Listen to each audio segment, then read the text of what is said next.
Come amministrazione abbiamo diversi progetti collegati al PNRR e questo è uno dei primi che mettiamo in evidenza nel corso di questa manifestazione Artigianato Vivo, in particolare quello dei percorsi artigiani. Vuol dire, dopo aver fatto un censimento di tutto il patrimonio materiale che gli artigiani nel corso di 43 anni hanno lasciato a Cison, uno degli oggetti che abbiamo individuato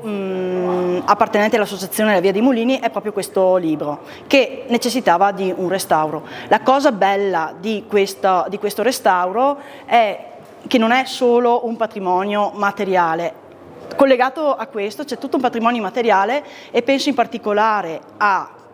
quanto lasciato, quanto realizzato dagli artisti che ci stanno lavorando,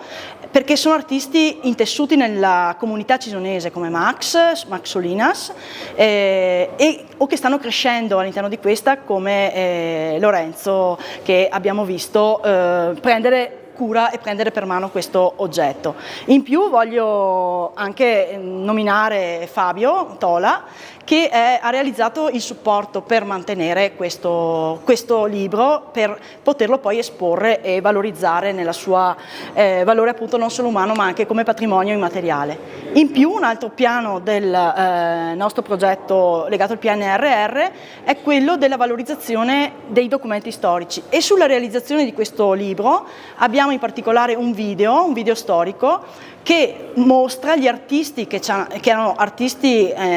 molto importanti anche a livello regionale, presenti a Cison